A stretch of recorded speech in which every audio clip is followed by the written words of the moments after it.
ശ്രുതീനാം സൂത്രാണാം സ്മൃതിനിഖിലവേദാനുവചസാം പരം ഹാർദം യുക്തം ഹ്യഖിലചിദജിദ്ഭിന്നമഭിജാ അഭിന്നം സ്വാഭാവ്യാദ് ഗുണിജപരമം ബ്രഹ്മകമിദം സമാദിഷ്ടം യൈസ്താൻ അഭിസതതമീഡേ ഗുരുവരാൻ ഭാഗ്യോദയേന ബഹുജന്മ സമാർജിതേന സത്സംഗമേവ ലഭതേ പുരുഷോ യദാ വൈ അജ്ഞാനഹേതുകൃതമോഹമഹാന്ധകാര നാശം വിധായ ഹി തതോദയതേ വിവേകഃ.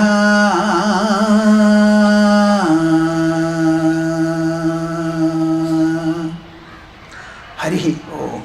ഹരി. നമുക്കൊരു 3 തവണ പൊട്ടിച്ച് ഓംകാരം ജപിക്കണം. ആ ജപം ഒരു സംയുക്തമായ തപോനുഷ്ഠാനമാകണം.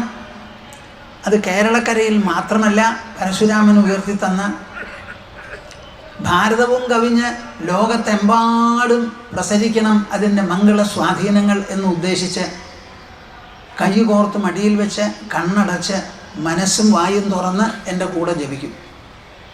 എല്ലാവരും ഹരിഹി ഹരിഹി. ഓ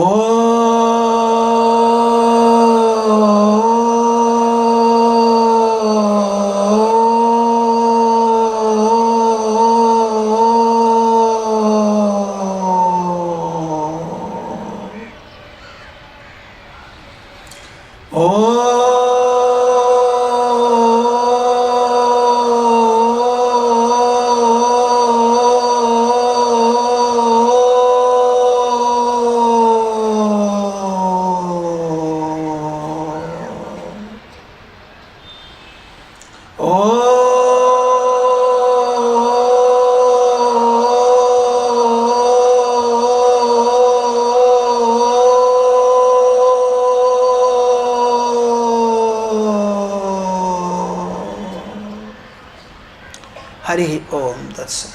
ജയഗുരു. ഇനി നമുക്ക് ആ ശ്ലോകം ചെല്ലാം.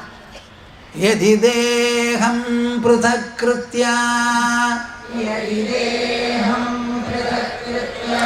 നിങ്ങളുടെ കയ്യിലുള്ള ആ അധ്യായത്തിൻ്റെ പകർപ്പുണ്ടല്ലോ, അത് നോക്കി എല്ലാവരും അസലായിട്ട് ചൊല്ലൂ.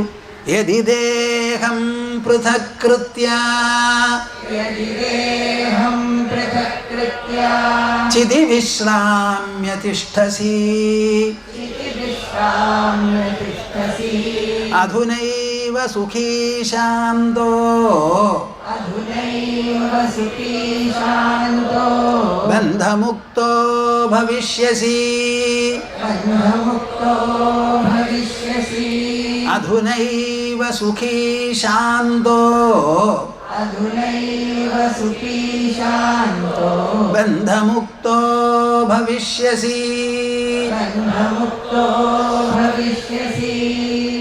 നോക്കൂ, ഇത്തവണ നൈമിഷാരണ്യത്തിൽ വിഷ്ണു സഹസ്രനാമത്തിൻ്റെ 5152 വർഷീയം ആചരിക്കുകയുണ്ടായി. 5151 ഇപ്പം 52 എന്ന് കണക്കാക്കാം. കൊല്ലം മുൻപ് കുരുക്ഷേത്രത്തിൽ വെച്ച് നടന്ന സംഭവമാണ് വിഷ്ണു സഹസ്രനാമം ഉപദേശം. ശരശയ്യയിൽ കിടന്നുകൊണ്ട് ഭീഷ്മൻ പൗത്രൻ യുധിഷ്ഠിരന് യുദ്ധത്തിൽ ജയിച്ചതിന് ശേഷവും സമാധാനമില്ലാതെ അർജുനൻ എങ്ങനെ കുഴഞ്ഞു തളർന്നുവോ അതിനേക്കാളേറെ തളർച്ചയോടുകൂടി പരവശനായി നിന്നപ്പോഴാണ് അതെല്ലാം തീരാൻ വേണ്ടി വിഷ്ണു സഹസ്രനാമം ഉപദേശിച്ചത്. ആ വിഷ്ണു സഹസ്രനാമം നമ്മൾ 1 കോടി ജപിക്കണം എന്ന് വിചാരിച്ചാണ് 1000 ആളെയെങ്കിലും പ്രതീക്ഷിച്ച് നമ്മൾ ജപിക്കണം എന്ന് കണക്കാക്കി തുടങ്ങിയത് 4 മണിക്ക്.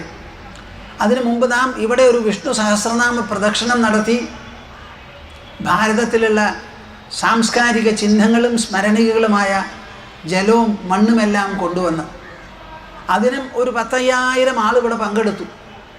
തൃശ്ശൂരിന് സാംസ്കാരിക പ്രഭാവവും മികവും അതിൻ്റേതായ ഒരു പാരമ്പര്യവും എന്നുമുണ്ട്. അത് മങ്ങാൻ അനുവദിക്കരുതെന്ന് മാത്രമല്ല, കൂടുതൽ ഉജ്ജ്വലമായി പ്രഭാപൂരമായി അത് തുടർന്നുകൊണ്ടിരിക്കണം എന്നുള്ളതും നിങ്ങളെല്ലാം ആവശ്യപ്പെടേണ്ടതാണ്. നിങ്ങൾക്ക് നിങ്ങളുടെ കുട്ടികൾക്ക് സമ്പാദിച്ചു കൊടുക്കാൻ സാധിക്കുന്ന കാര്യം ഈ സംസ്കാരത്തിൻ്റെയും പൈതൃകത്തിൻ്റെയും മികവ് അവരിലും ഉണ്ടാകത്തക്ക വിധത്തിലുള്ള പ്രയത്നം എന്തോ, സംസർഗമോ സമ്പർക്കമോ എന്തോ, അതെല്ലാം അവർക്ക് നൽകുന്നതാണ്. ഈ വിഷ്ണു സഹസ്രനാമം എല്ലാവരും ജപിക്കണമെന്ന് കണക്കാക്കി ഞങ്ങൾ വേണ്ടത്ര പുസ്തകങ്ങൾ അടിച്ച് ഉദ്ഘാടനം കഴിഞ്ഞ ആ സത്രം 2-ാം ദിവസം മുതൽക്ക് ഉച്ചയ്ക്ക് ഞാൻ പഠിപ്പിച്ചു തുടങ്ങി. 5 ദിവസം കൊണ്ട് സദസ്യരെല്ലാവരും വിഷ്ണു സഹസ്രനാമം പഠിച്ച് പിന്നെ 3 ദിവസം കിട്ടി. എല്ലാവരും കൂടി കൂട്ടായി ജപിച്ചു. 1500-2000 പേരാണ് ഉണ്ടായിരുന്നത് അങ്ങനെ ഉച്ചയ്ക്ക് ജപിക്കുന്നതിന്. അന്നേ ദിവസം 29-ാം തീയതി ഡിസംബർ ഞങ്ങൾ ആശ്രമത്തിൽ നിന്ന്, ഞാൻ വ്യാസഭവനത്തിൽ നിന്ന് പുറപ്പെടുന്നതിന് മുമ്പ് ടെലിഫോൺ ചെയ്തു, സ്വാമിജി ആൾക്കാർ കുറേ വന്നിട്ടുണ്ടെന്ന്. 10-25 ബസ്സുകൾ ഡെപ്യൂട്ട് ചെയ്ത് കൊണ്ടുവരേണ്ടവരെയെല്ലാം കൊണ്ടുവന്ന് 3:30 മണി കഴിയുമ്പോഴേക്കും ആൾക്കാരവിടെ തിരക്കായി. ഞങ്ങൾ പോയപ്പോൾ ഇറങ്ങാൻ പോലും സ്ഥലമില്ല. ഒരു 3000-3500 ആൾക്കാരാണ് ജപിക്കാൻ. പകുതി ജപിച്ചു കഴിഞ്ഞ് നിങ്ങൾ പോയി ഭക്ഷണം കഴിക്കൂ, പ്രാതൽ കഴിക്കൂ എന്ന് പറഞ്ഞാൽ ഒരൊറ്റ ആൾ ഇതിന് തയ്യാറില്ല. എല്ലാം ജപിച്ചു കഴിഞ്ഞ് പിന്നെ അർച്ചനയും കഴിഞ്ഞിട്ടാണ് ചിലർ ഭക്ഷണം കഴിച്ചത്. നമുക്ക് ഓർക്കാൻ പറ്റാത്തൊരു സംഭവമാണ് അത്. നമ്മൾ ഉദ്ദേശിച്ച മാതിരിയല്ല. തപസ്സിൻ്റെ പേരിൽ എല്ലാവരും കൂടി ഇങ്ങനെ ചെയ്തപ്പോൾ സംഘാടകർക്കും കണക്ക് കൂട്ടുന്നതിൽ ചില മാറ്റങ്ങളൊക്കെ വന്നതിൻ്റെ ചില വിഷമങ്ങളൊക്കെ അവിടെ ഉണ്ടായി എന്നുള്ളതും ഞങ്ങൾക്ക് ഖേദകരമാണ്. പക്ഷെ അതിനേക്കാളേറെ നമുക്ക് സന്തോഷം എന്താണെന്ന് പറഞ്ഞാൽ ഇത്രയധികം ആൾക്കാർ ജപിക്കാൻ അവിടെ പങ്ക് കൂടിയില്ലോ എന്നുള്ളതാണ്. ജപം കഴിഞ്ഞ് പലരും ഒരു 500-700 ആൾക്കാർ മടങ്ങിപ്പോയി, വേറെ ഒന്നിനും നിൽക്കാതെ. അർച്ചന കഴിഞ്ഞിട്ടും 200-300 ആൾ പോയി കാണും. അപ്പം ജപം കൂട്ടജപം എന്ന് പറയുന്ന ഒരൊറ്റ തപോനുഷ്ഠാനത്തിന് മാത്രം കണക്കാക്കിയിട്ടാണല്ലോ ഇത്രയധികം ജനങ്ങൾ വന്നത്. ഇതൊരു പക്ഷേ എനിക്ക് പോലും കണക്ക് കൂട്ടാൻ സാധിക്കുന്നതിലേറെ ഉള്ള ഒരു പ്രതികരണം, പങ്കാളിത്തമാണ് ജനങ്ങളിൽ നിന്നുണ്ടായത്. 58 കൊല്ലമായി ഞാനിങ്ങനെ നടക്കണു. ആ 58 കൊല്ലത്തിൽ എവിടെ ചെന്ന് തത്വപ്രവചനം തുടങ്ങുന്നതിന് മുൻപും ഓങ്കാരം ജപിപ്പിക്കാറുണ്ട്. അപ്പോൾ ആ ജപത്തിനെ നിങ്ങൾ നിസ്സാര ബുദ്ധിയോടുകൂടി എടുക്കരുത്. നിങ്ങൾക്ക് ഈ ലോകത്തിന് എന്തെങ്കിലും ഒരു ആന്തരമായ മനുഷ്യൻ്റെ ഉൾവ്യക്തിത്വത്തെ സമ്പുഷ്ടമാക്കാനും സുന്ദരമാക്കാനും സാഫല്യ നിർഭരമാക്കാനും വേണ്ടി എന്തെങ്കിലും ഒന്ന് ചെയ്യാൻ സാധിക്കുമെങ്കിൽ യജ്ഞാനാം ജപയജ്ഞോസ്മി, യജ്ഞങ്ങളിൽ വെച്ച് ജപം കൂട്ടയജ്ഞമാണത്. ഇത് മാത്രമേ നമുക്ക് എല്ലാവർക്കും കൂടി ജപിക്കാൻ പറ്റുള്ളൂ. ഇതേമാതിരി ഭഗവത്ഗീതയും നമുക്ക് ഒന്നിച്ച് ജപിക്കാൻ സാധിക്കണം. 18 കൊല്ലം ഇവിടെ മുടങ്ങാതെ നാം ഗീതാതത്വ സമീക്ഷ നടത്തി എന്ന് സന്തോഷിക്കണു, സ്വയം അഭിനന്ദിക്കണു, അഭിമാനിക്കണു. അതുപോലെ തന്നെ നമുക്ക് വേണ്ടി വന്നാൽ ഭഗവത്ഗീത കുറേ ദിവസം കൂട്ടായി തുടരെ ജപിക്കാൻ നമുക്ക് സാധിക്കണം. സഹസ്രനാമത്തിൽ 107 ശ്ലോകങ്ങളാണ്, ഭഗവത്ഗീതയിലാകട്ടെ 700 ശ്ലോകങ്ങളാണ്.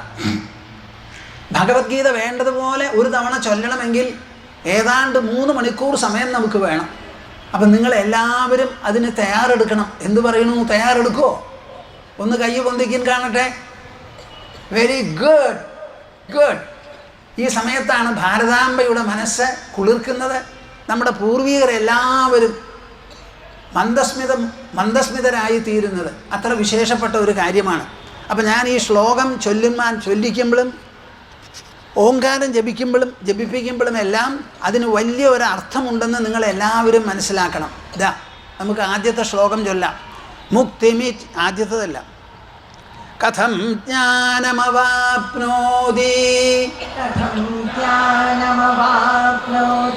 കഥം മുക്തിർഭവിഷ്യതി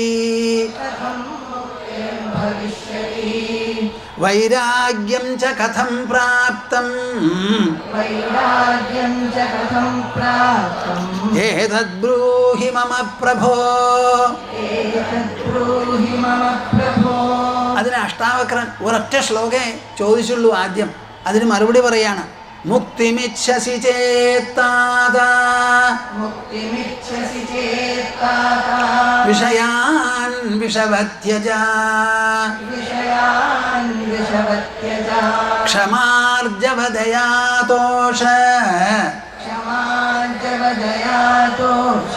സത്യം പീയൂഷവദ്ഭജ.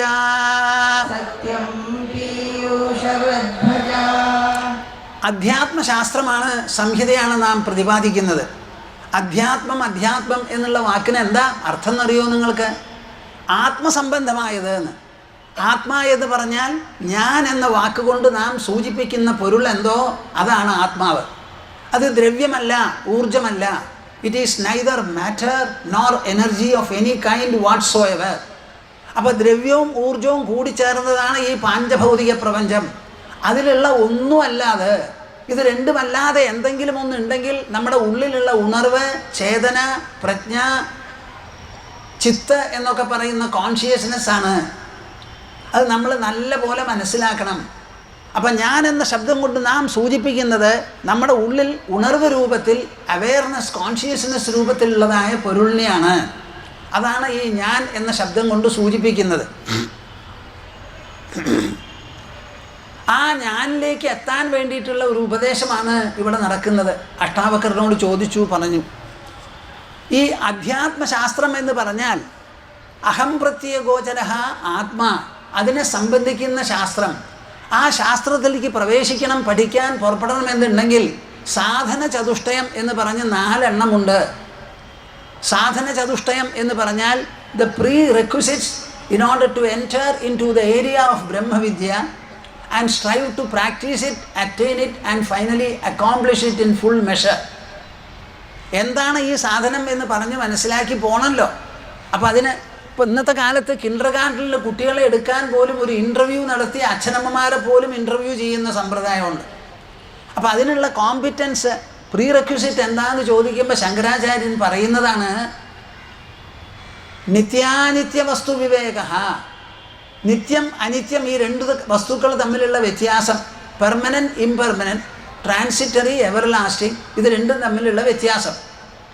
രണ്ടാമത് ഇഹാമുത്ര ഫലഭോഗ വിരാഗ.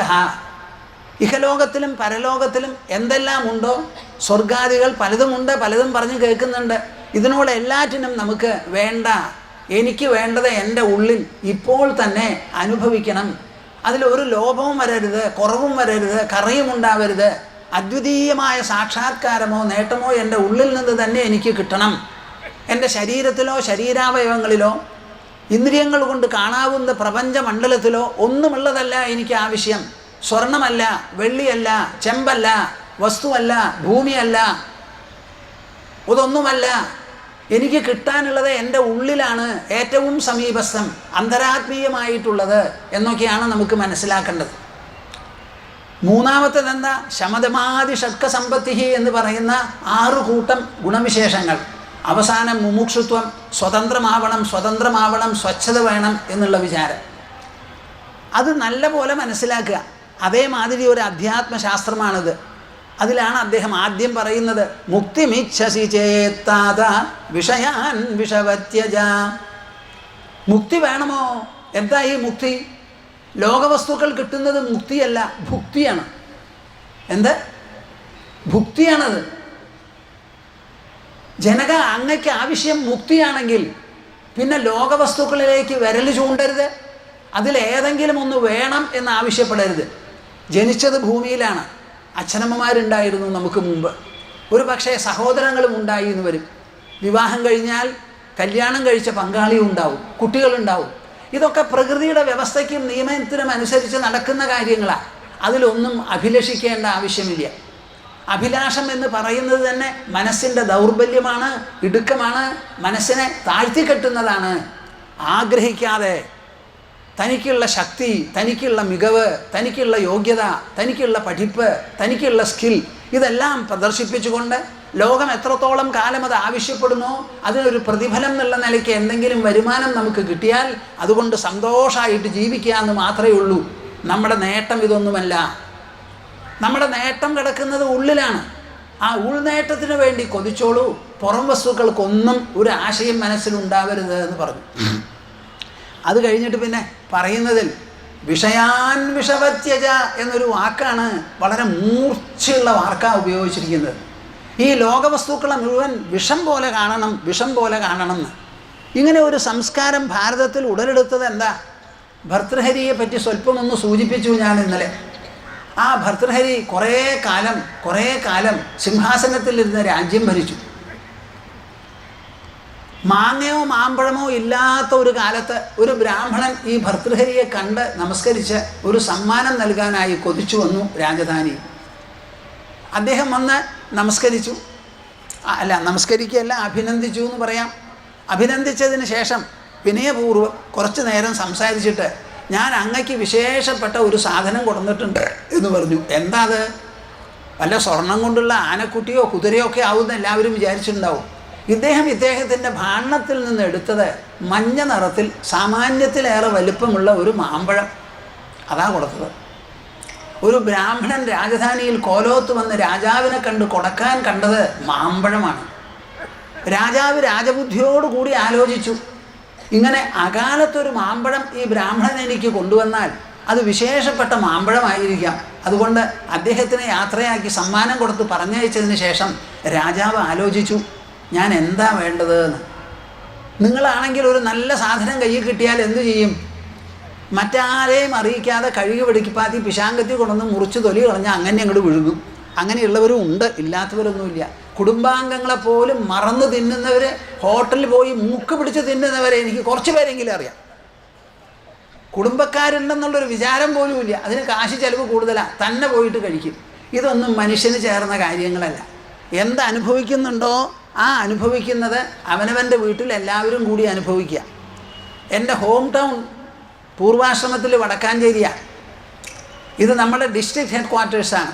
ഇവിടെയൊക്കെ ഞാൻ വന്നും അങ്ങനെ ഇങ്ങനെയൊക്കെ പോയിട്ടുള്ള ആളാണ്. നമ്മുടെ കുടുംബത്തിൽ നിന്ന് പുറത്ത് വന്ന് വടക്കാഞ്ചേരിയിലോ തൃശ്ശൂരിലോ ഏതെങ്കിലും ഒരു ഹോട്ടലിൽ ഒരു സാധനം ഞാൻ കഴിച്ചിട്ടില്ല എൻ്റെ ജീവിതത്തിൽ. കൊല്ലങ്ങൾ പഴക്കമുണ്ടെങ്കിലും എന്തെങ്കിലും ഉണ്ടെങ്കിൽ അത് വീട്ടിലുണ്ടാക്കിയത് കഴിക്കുക എന്നൊരു സമ്പ്രദായമാണ്. ഇതൊക്കെ നിങ്ങൾ മനസ്സിലാക്കി വളർത്തി കൊണ്ടുവരണം. അപ്പോൾ ഭർതൃഹരി എന്ത് ചെയ്തു? തനിക്ക് ഏറ്റവും പ്രിയപ്പെട്ട രാജ്ഞി ഭാര്യയ്ക്ക് കൊടുത്തു. അത് കൊടുത്തതിന് ശേഷം അദ്ദേഹം ദിനചര്യയിൽ ഏർപ്പെട്ടു.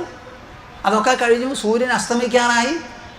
അപ്പോൾ രാജകോലോത്ത് കുതിരാലയത്തിൽ ജോലി ചെയ്യുന്ന ഒരു സ്ത്രീ, ചാണകമൊക്കെ മാറ്റുന്ന സ്ത്രീയാണ്. ആ സ്ത്രീ ഒരു കൊട്ട ചാണം തലയിൽ വെച്ച് കൊണ്ടുപോകണം. ചാണത്തിന് എന്താ നിറം? നല്ല കറുത്ത നിറം. അതിങ്ങനെ കൂമ്പാരമായിട്ട് വച്ചിട്ടുണ്ട്. അതിൻ്റെ മുകളിലുണ്ട് എന്തോ ഒരു സാധനം, പന്ത് പോലെ. അപ്പോൾ ഭർതൃഹരി മാളികയിൽ നിന്ന് നോക്കിയപ്പോൾ കണ്ടത് ഒരു സ്ത്രീ നടന്നു പോണു ഉല്ലാസമായി. തലയിലാണെങ്കിൽ ചാണാണ് കൊട്ടയിൽ, അതിൻ്റെ മുകളിലൊരു മഞ്ഞ നിറം. അദ്ദേഹം ബുദ്ധിയുള്ളവനെ ആലോചിച്ചു, മിക്കവാറും ഇത് ഞാൻ കാലത്ത് എനിക്ക് കിട്ടി ഭാര്യയ്ക്ക് കൊടുത്ത രാജ്ഞിക്ക് കൊടുത്തിട്ടുള്ള മാമ്പഴമാകുമല്ലോ എന്ന് സംശയിച്ച് ആളെ പറഞ്ഞയച്ച് സ്ത്രീയോട് വരാൻ പറഞ്ഞ് ചോദിച്ചു, എന്താണത്, നിനക്ക് എവിടുന്നാണ് കിട്ടിയത് എന്ന്. അപ്പം പറഞ്ഞു, കുതിരാലയത്തിൽ ജോലി ചെയ്യുന്ന ഒരു ചെറുപ്പക്കാരനുണ്ട്, ആ ആൾ തന്നതാണ്. ആ ചെറുപ്പക്കാരനെ വിളിച്ച് ചോദിച്ചപ്പോൾ പറയണത് എന്താ? എനിക്ക് രാജ്ഞി തന്നതാണ്. എന്താ ഈ കാര്യം? വിഷയാൻ വിഷവത്യജ. കേട്ടോളൂ കേട്ടോളൂ കേട്ടോളൂ. അദ്ദേഹം പറയാണ്, യാം ചിന്തയാമി സതതം മയി സാ വിരക്ത സാപ്യന്യമിച്ഛതി ജനം സജനോന്യസക്തഃ അസ്മത്കൃതേ ച പരിതുഷ്യതി കാചിദന്യ ധിക്താം ച തം ച മദനം ച ഇമാം ച മാം ച.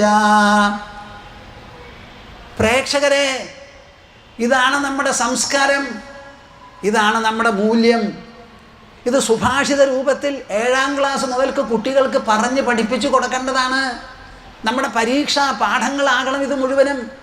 ഭാരതത്തിൻ്റെ മൂല്യങ്ങൾ ഈശ്വരനെ വിശ്വസിച്ച് മാത്രം നിൽക്കുന്നതല്ല. ഭാഗവതത്തിൽ നിങ്ങൾക്ക് പല ഈശ്വര പരാമർശങ്ങളും കാണാം. ആ പരാമർശങ്ങളൊക്കെ അവസാനിക്കുന്നത് മനുഷ്യ ഹൃദയത്തിലും മനുഷ്യ മനസ്സിലുമാണ്.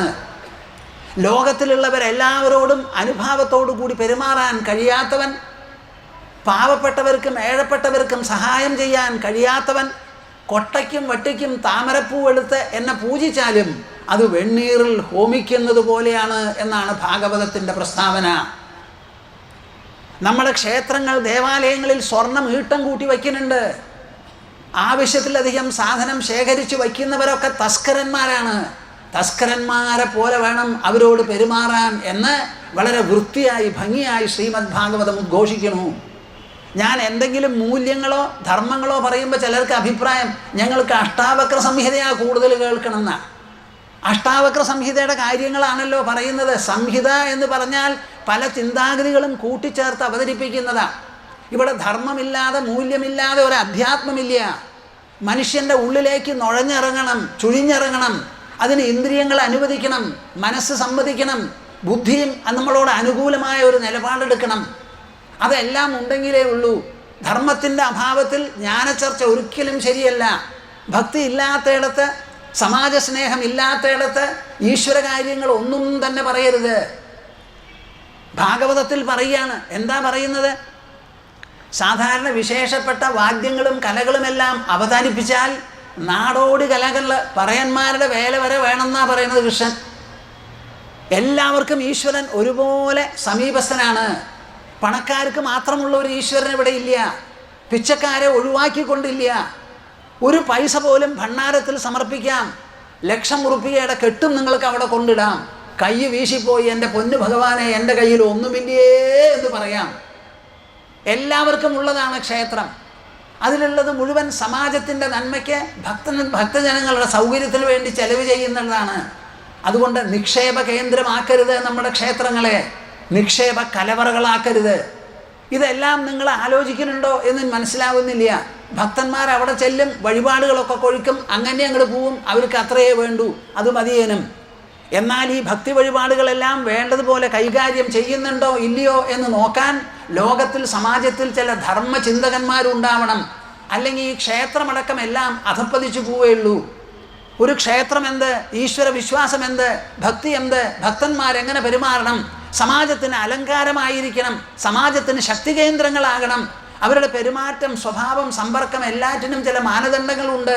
ഇത് പറഞ്ഞ് മനസ്സിലാക്കിയാലേ ഭക്തി കേന്ദ്രങ്ങൾ ഇവിടെ നിലനിൽക്കുള്ളൂ. ആ വൈരാഗ്യത്തിനപ്പം എന്താ അർത്ഥം? ഭർതൃഹരി പറയാണ്, യാം ചിന്തയാമി സതതം മൈസാ വിരക്ത. കണ്ണിലുണ്ണിയായി, കരൾ നിവാസിനിയായി ഞാൻ കരുതുന്നു എൻ്റെ രാജ്ഞിയെ. ആ രാജ്ഞിയുടെ ഉള്ളിലോ എൻ്റെ നേരെ നീരസമാണ്, വെറുപ്പാണ്. ഏതോ ഒന്നിനെയാ സ്നേഹിക്കുന്നത്, ആരോ ഒരാളെ. സാപ്യന്നമിച്ഛതി ജനം സജനോന്യസക്ത. രാജ്ഞിയുടെ ഉള്ളിൽ കിടന്ന് കളിക്കുന്നത് ഒരു കുതിരക്കാരനാണ്. ആ കുതിരക്കാരൻ്റെ ഉള്ളിൽ കളിക്കുന്നതോ സജനോന്യസക്ത. ആ ആളുടെ ഉള്ളിൽ കിടന്ന് കളിക്കുന്നത് വേറെ ഒരു സ്ത്രീയാണ്, ചാണം കൊണ്ടുപോകുന്ന സ്ത്രീയാണ്. അസ്മത് കൃതേച പരിദുഷ്യധി കാചിതന്യ. എന്നെ കിട്ടിയാൽ കൊള്ളാം എന്ന് വിചാരിച്ച് സന്തോഷിക്കുന്ന വേറെ ഒരാളും ഉണ്ട്. ഇപ്പം എന്താ ഈ കാര്യങ്ങൾ? ഞാൻ രാജ്ഞിയെ സ്നേഹിക്കുന്നു, രാജ്ഞി കുതിരക്കാരനെ സ്നേഹിക്കുന്നു, കുതിരക്കാരൻ ചാണക്കാരത്തിയെ സ്നേഹിക്കുന്നു. ഇനി എന്നെ സ്നേഹിച്ചുകൊണ്ടും ഒരാൾ അപ്പുറത്തുണ്ട്. അപ്പോൾ ഇവിടെ എന്താണ് സ്നേഹം? ആരാണ് സ്നേഹി, ആരാണ് സ്നേഹപ്പെടുന്നത്? ഇതെല്ലാം ആലോചിച്ച് നോക്കുമ്പോൾ സിംഹാസനത്തിലിരുന്നാൽ രാജ്യത്തിലുള്ള പ്രജകളുടെ എല്ലാവരുടെയും ഉള്ളിൽ കഴിയുന്നത് കണ്ടെത്തി ചാരന്മാരെ വെച്ച് ഗ്രഹിച്ച് എന്തെങ്കിലും തകരാറുണ്ടെങ്കിൽ കണ്ടുപിടിച്ച് ഉടനെ നടപടിയെടുക്കേണ്ടതായ കുശലതയും ദീർഘദൃഷ്ടിയും എല്ലാം സംവേദനശീലവും വേണ്ട മഹാരാജാവിന് തൻ്റെ രാജ്ഞിക്ക് അല്ലെങ്കിൽ തനിക്ക് രാജ്ഞിയോട് തോന്നുന്ന സ്നേഹം പൊള്ളയാണ് എന്ന് മനസ്സിലായി. ഇത് മനസ്സിലാക്കാൻ ഇത്ര കാലവും സാധിച്ചില്ലല്ലോ. ഇനി ഈ സിംഹാസനത്തിലിരിക്കുന്നത് ശരിയല്ല, ഞാൻ കാട്ടിലേക്ക് പോണു എന്ന് പറഞ്ഞ് ധിക്താം ച തം ച മദനം ച ഇമാം ച മാം ച. ഉരുവിടിനപ്പാ നിങ്ങളത്, ഉരുവിടിൻ. കുട്ടികൾക്ക് പഠിച്ചു കൊടുക്കൂ. നിങ്ങളെല്ലാം ഈ വകുപ്പിൽ പെട്ടവരാണെന്നല്ല ഞാൻ പറയുന്നത്. നാം ജീവിക്കുന്ന സമാജത്തിൻ്റെ, സങ്കീർണമായ സമാജത്തിൻ്റെ ദുർവശങ്ങളാണിത് എന്ന് നമ്മൾ മനസ്സിലാക്കണം. ധിക്താം, ഇവിടെ രാജ്യം ധിക്, ചത്തം കുതിരക്കാരനും ധിക്, അവിടുന്ന് അങ്ങടോ ചാണക്കാരിയും ധിക്. ഇവരെ എല്ലാവരെയും കൂടി കൂട്ടിയണക്കുന്ന സ്നേഹം, പ്രേമം എന്നൊരു വാക്കുണ്ടല്ലോ, അതും മദനം ച ഇമാം ച മാം ച. ഞാനടക്കം എല്ലാവരും ഒന്നിനും കൊള്ളാത്തവരാണ്. ഞാനിതാ സിംഹാസനം വിട്ട് കാട്ടിലേക്ക് പോകുന്നുണ്ടേ. ഇതാ ഒരു പോക്കാ പോയി. ഈ പശ്ചാത്തലത്തിലാണ് പറയുന്നത് ആര്? അഷ്ടാവക്ര മഹർഷി. വിഷയാൻ വിഷവത്യജ. ശ്രീകൃഷ്ണൻ ഭഗവത്ഗീതയിൽ പറയുന്നത് എന്താ? ഏഹി സംസ്പർശജാ ഭോഗ ദുഃഖയോനയേവതേ ആദ്യന്തവന്തഃ കൗന്തേയ നതേഷു രമതേ ബുധഃ. ഞാനിത് പറയുമ്പോൾ നിങ്ങൾക്ക് ഇഷ്ടാവുന്നുണ്ടോ അതോ നീരസനോ? എന്താ മിണ്ടാത്തെ? പറയട്ടെ. ഭൂമാനന്ദ സ്വാമിജിക്ക് ഇതൊക്കെ പറയാനുള്ളൂ. ഒരു പക്ഷേ ഇത് അച്ഛനും അമ്മയും അധ്യാപകന്മാരും നിങ്ങളോട് പറയില്ല. ഇങ്ങനെയുള്ള സദസ്സിലെങ്കിലും ഈ സത്യകഥനങ്ങൾ ഉണ്ടാവട്ടെ, തത്വകഥനങ്ങൾ ഉണ്ടാവട്ടെ. അല്പനേരമെങ്കിലും നമ്മുടെ മനസ്സൊന്ന് കുളിർക്കട്ടെ. കാലത്തെണീട്ടാൽ വൈകുന്നേരം വരെ ഈ പൊള്ളയുടെ കൂടെയുള്ള പെരുമാറ്റം കെട്ടിപ്പിടിക്കലേ നമുക്കുള്ളൂ. അതിൻ്റെ കുറച്ചെങ്കിലും സമയം നമ്മുടെ മനസ്സൊന്ന് വേറിട്ട് ഉള്ളിലൊന്ന് മുങ്ങി ഒന്ന് ആഹ്ലാദിച്ച് ഒന്ന് ഊളിയിട്ട് നീന്തി കളിക്കട്ടെ. അതിനാണ് ഇങ്ങനെയുള്ള സത്സംഗങ്ങൾ. ഏഹി സംസ്പർശജാ ഭോഗ ദുഃഖയോനയേവതേ. നമ്മുടെ ഇന്ദ്രിയങ്ങളും ഇന്ദ്രിയ പദാർത്ഥങ്ങളും തമ്മിൽ ഉണ്ടാകുന്ന എന്ത് സുഖമായാലും ഭോഗമായാലും ദുഃഖയോനയേവതേ, ദുഃഖയോനികളാണത് മുഴുവനും. സർവേന്ദ്രിയാണാം ജരയന്തി തേജഃ എന്ന് ഞാൻ ഇന്നലെ പറഞ്ഞു, നചികേതസിൻ്റെ വാക്ക് ഉദ്ധരിച്ചുകൊണ്ട്. ഇന്ദ്രിയങ്ങളെയെല്ലാം കാർന്ന് തിന്നുന്നതാണ് ലോകവസ്തുക്കളും അവയുമായുള്ള സമ്പർക്കവും. ഇവയ്ക്കുള്ള ദോഷമെന്താ? ആദ്യന്തബന്ധഃ കൗന്ദേയ. ഇതിനെല്ലാറ്റിനും ആദിയുമുണ്ട് അവസാനവുമുണ്ട്. ന തേഷു രമതേ ബുധഃ. ബുദ്ധിയുള്ളവൻ ആരും അതിൽ രമിക്കില്ല എന്ന്. ഇതാണ് ഭഗവത്ഗീതയിലുള്ള വാക്കുകൾ. വിഷയാൻ വിഷവത്യജ എന്ന് പറഞ്ഞിട്ട് ഒരു ചോദ്യം ഇവിടെ. നാം എല്ലാവരും ലോകത്തിൽ ജീവിക്കുന്നത് ദേഹത്തോടു കൂടി ഇന്ദ്രിയങ്ങളോട് കൂടിയാണ്. ആ ഇന്ദ്രിയങ്ങൾക്ക് അനുഭവിക്കാനും സമ്പർക്കം നടത്താനുമുള്ള വസ്തുക്കളാണ് ലോകം അത്രയും. നമ്മുടെ ശരീരവും കൂടി നാം കാണുകയാണ്. വീടിനെയും നമ്മൾ കാണുന്നു, കസേരയിൽ ഇരിക്കുന്നു. അങ്ങനെ ലോകവസ്തുക്കൾ മുഴുവൻ നമുക്ക് ഇന്ദ്രിയ സംസർഗത്തിനുള്ളതാണ്. അതിങ്ങനെ വിഷമാണെന്ന് പറഞ്ഞാൽ പിന്നെ അമൃത് എന്താണാവോ? അമൃത് പറഞ്ഞു തരുന്നു, കേട്ടോളൂ. അമൃത് ക്ഷമാർജവദയാതോഷ സത്യം. ഇതാണത്രേ അമൃത്. ബാഹ്യവസ്തുക്കളെല്ലാം ഇന്ദ്രിയങ്ങൾക്ക് കാണാനും അനുഭവിക്കാനുമാണ്. അമൃതായിട്ടുള്ളതോ നമ്മുടെ മനസ്സിനും ബുദ്ധിക്കും ആനന്ദിക്കാനും ആഹ്ലാദിക്കാനും പുൽകാനും നുണയാനും നുകരാനുമുള്ളതാണ്. അതെന്താ? മനസ്സിനെയും ബുദ്ധിയെയും തട്ടി നിൽക്കുന്ന ഗുണമൂല്യവിശേഷങ്ങൾ, തത്വമൂല്യ സിദ്ധാന്തങ്ങൾ. ബുദ്ധി കൊണ്ട് ആലോചിക്കാനാണ്, വിചാരഗതി ഉള്ളവർക്കാണ് ഫിലോസഫി, ദാർശനിക ശാസ്ത്രം. മനസ്സിൽ ഗുണമൂല്യങ്ങൾ വളർത്താൻ ഉദ്ദേശിക്കുന്നവർക്കാണ് പല വിധത്തിലുള്ള നന്മകളും മൂല്യങ്ങളും ഉള്ളത്. അതിൽ ക്ഷമയാണ് ആദ്യം. എന്താ ഈ ക്ഷമ എന്നുള്ള വാക്കിന് അർത്ഥം? സഹനശക്തി എന്നാണ്. നമ്മൾ അധ്യാത്മമായിട്ട് എന്ത് പറയുന്നുണ്ടെങ്കിലും അത് ശരീരത്തിൻ്റെ ലക്ഷണങ്ങളോ ശരീരത്തിന് വേണ്ടിയുള്ളതോ അല്ല, മനസ്സിനും ബുദ്ധിക്കും വേണ്ടിയുള്ളതാണ്. ശരീരമുണ്ടെന്ന് നമ്മളെ അറിയിപ്പിക്കുന്നതും പറഞ്ഞു തരുന്നതും നമ്മുടെ മനസ്സാണ്. ശരീരമല്ല പറയുന്നത് എനിക്കൊരു മനസ്സുണ്ടെന്ന്. മനസ്സാണ് ശരീരമുണ്ടെന്ന് പറയണത്. ശരീരമുണ്ടെന്ന് പറയുന്ന മനസ്സ് ആ ശരീരത്തിന് ഇല്ല എന്നാക്കി തീർത്താണ് കിടന്നുറങ്ങുന്നതും. അപ്പോൾ ഈ ശരീരത്തിൻ്റെ നിൽപ്പ് 24 മണിക്കൂറും ഒരുപോലെ ഉണ്ട് എന്ന് നിങ്ങൾ പറയരുത്. സമ്മതിക്കുന്നുണ്ടോ? എന്താ മിണ്ടാത്തെ? സമ്മതിക്കുന്നുണ്ടോ? 24 മണിക്കൂറിൽ നിങ്ങൾക്ക് എത്ര മണിക്കൂർ ശരീരമുണ്ട്? 6-8 മണിക്കൂർ കിടന്നുറങ്ങുമ്പോൾ അവിടെ ശരീരമില്ല, മനസ്സില്ല, അഹങ്കാരമില്ല, ലോകമില്ല. ഉറങ്ങി എണീറ്റതിന് ശേഷം ഞാൻ ഒന്നും അറിഞ്ഞില്ല, കിടന്നുറങ്ങി എന്നാണ് പറയുന്നത്. അങ്ങനെ ലോകം മുഴുവനും ഇല്ലാതെയാക്കി തീർക്കുന്നത് നമ്മുടെ മനസ്സ്. ലോകത്തിന് പെട്ടെന്ന് ഉണരുന്ന സമയത്ത് ഉണ്ടാക്കി തരുന്നതും നമ്മുടെ മനസ്സാണ്. ആ മനസ്സിൽ ഊന്നി നിന്നുകൊണ്ട് വേണം കാര്യങ്ങളെ വിലയിരുത്താൻ. അങ്ങനെ വരുമ്പോൾ കൃഷ്ണൻ പറയുകയാണ്, മാത്രാസ്പർശാസ്തു കൗന്ദേയ ശീതോഷ്ണ സുഖ ദുഃഖദാ ആഗമാപായിനോ അനിത്യാഃ താൻ തിദിക്ഷസ്വ ഭാരത. ഇന്ദ്രിയങ്ങളും ലോകവസ്തുക്കളും തമ്മിലുള്ള നിരന്തര സമ്പർക്കമാണ് ജീവിതം. ജീവിതം എന്താണെന്ന് ചോദിച്ചാൽ it is A ceaseless unbroken continuous interaction between the census and the objects around in the world. കണ്ണിന് കാണാൻ, ചെവിക്ക് കേൾക്കാൻ, നാവിന് രുചിക്കാൻ, മൂക്കിന് മണക്കാൻ, ത്വക്കിന് സ്പർശിക്കാൻ, ഇങ്ങനെ 5 ഇന്ദ്രിയങ്ങൾ കൊണ്ട് മാത്രമേ നമുക്ക് ഈ ലോകവസ്തുക്കളെ സമീപിക്കാനോ സമ്പർക്കം നടത്താനോ പറ്റുള്ളൂ. ആ സമ്പർക്കങ്ങളെല്ലാം തന്നെ ശീതോഷ്ണ സുഖദുഃഖതങ്ങളാണ്. ശീതം പോലെ ഉഷ്ണം പോലെ സുഖവും ദുഃഖവും നമുക്ക് പ്രദാനം ചെയ്യുന്നതാണ്. ഈ സുഖദുഃഖങ്ങളാകട്ടെ ആഗമാപായിനഃ വന്നു പോകുന്നതാണ്. വരാതെയും ഇരിക്കില്ല, പോകാതെയും ഇരിക്കില്ല. വന്നാലോ സ്ഥിരമായി നിൽക്കുമോ? കുറേ നീണ്ടു നിൽക്കുമോ? ഇല്ല. വരും പോകും വരും പോകും വരും പോകും ആഗന്തുകങ്ങൾ, ആഗമാപായികൾ. അതുകൊണ്ട് എന്ത് വേണം?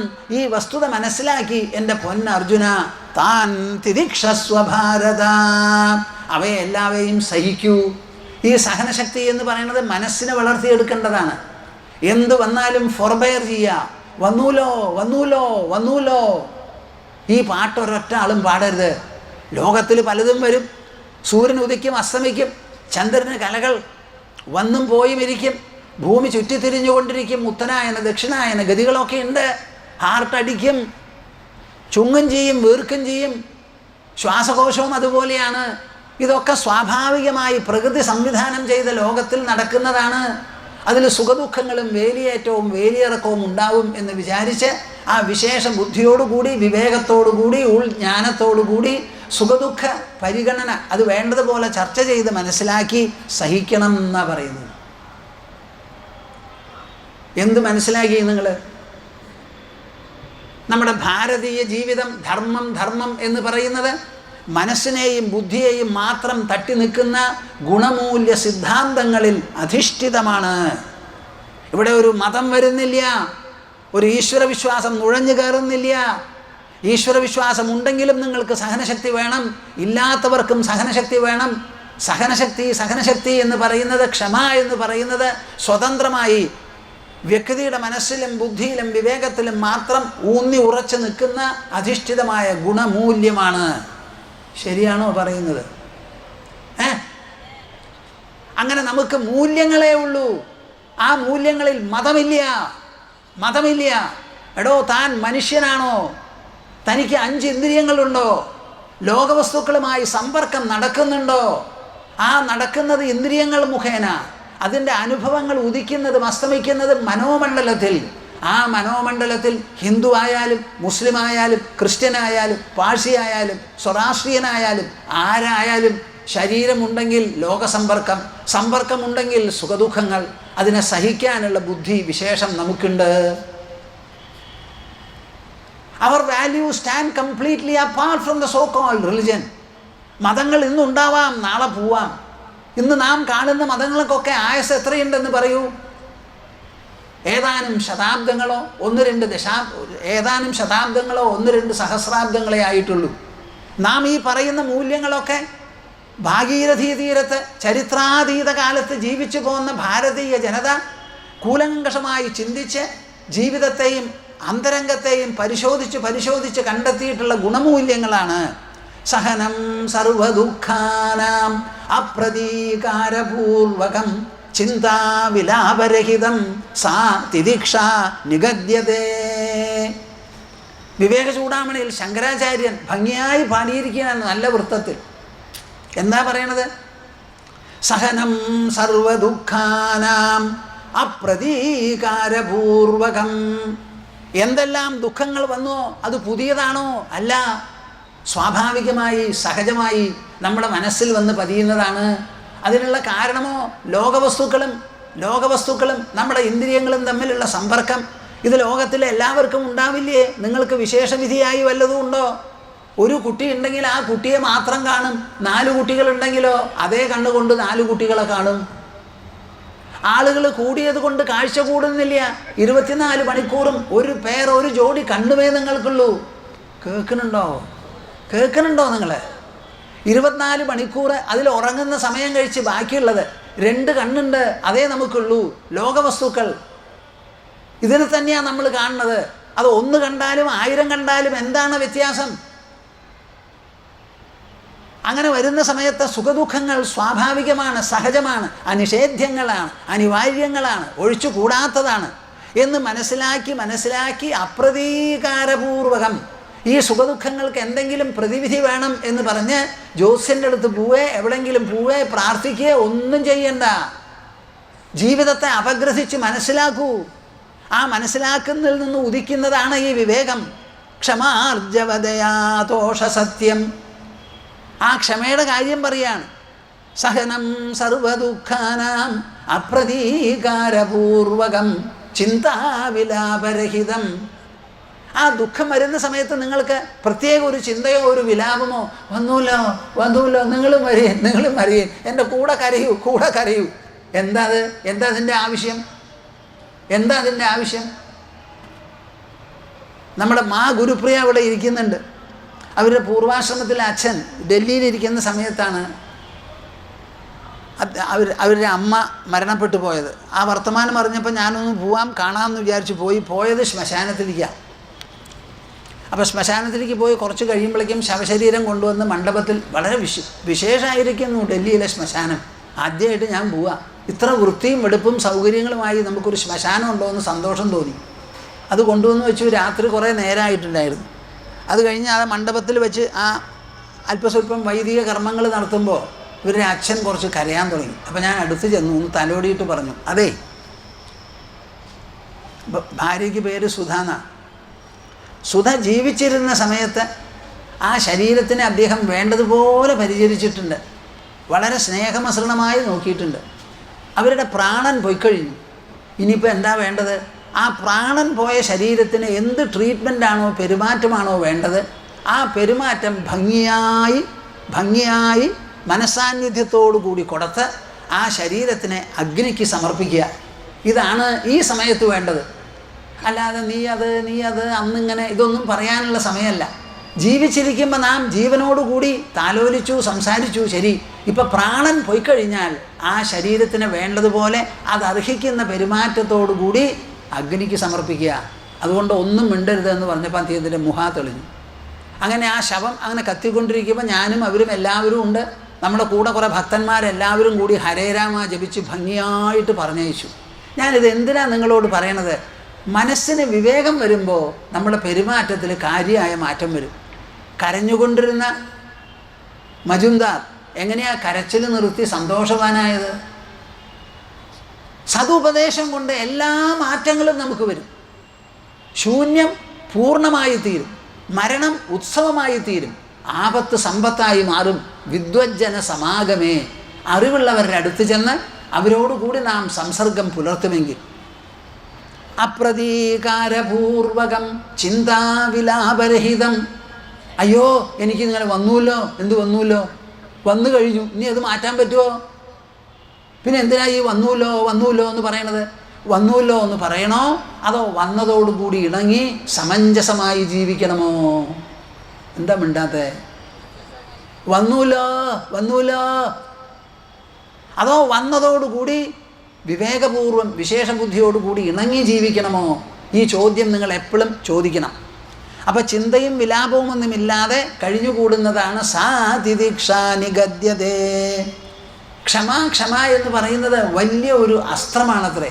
ക്ഷമാശസ്ത്രം കരേയസ്യ ദുർജനഃ കരിഷ്യതി അദൃഢേ പതിതോ വന്നി സ്വയമേവോപശാമ്യതി. ആരുടെ കയ്യിലാണോ ക്ഷമ എന്ന് പറയുന്ന ശസ്ത്രം ആയുധമുള്ളത്, ദുർജനഃ കരിഷ്യതി, ദുർജനങ്ങൾ എന്തു ചെയ്യും? ഒന്നും ചെയ്യാൻ പറ്റില്ല. ഏതുപോലെ? അദൃഢേ പതിതോ വന്നി. ഒരു പുൽക്കൊടി പോലും ഇല്ലാത്ത സ്ഥലത്ത് തീ അങ്ങോട്ട് വന്ന് വീണാൽ എന്ത് സംഭവിക്കും? ആ തീയിന് കെട്ടങ്ങോട്ട് പോവും.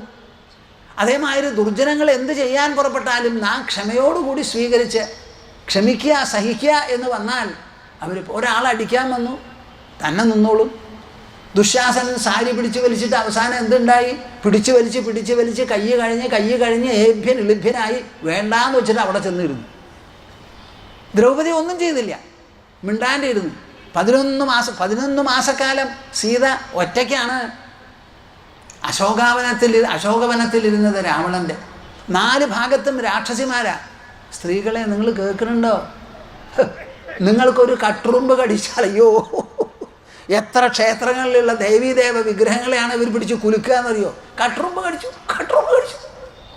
11 മാസക്കാലാണ് രാവണൻ്റെ അശോകവനത്തിൽ ഇരുന്നത്. രാക്ഷസിമാരായിരുന്നു ചുറ്റും.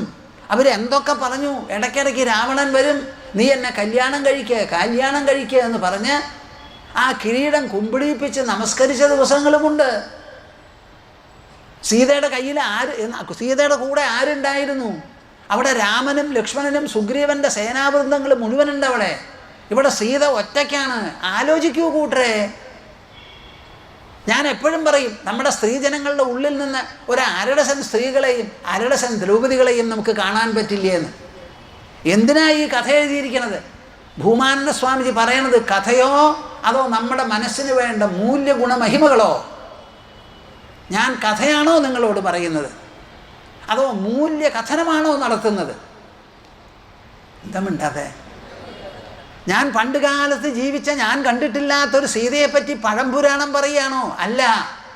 അതേപോലെ ഒരു സ്ത്രീ ശരീരം, ഒരു പുരുഷ ശരീരം നിങ്ങൾക്കുമുണ്ട്.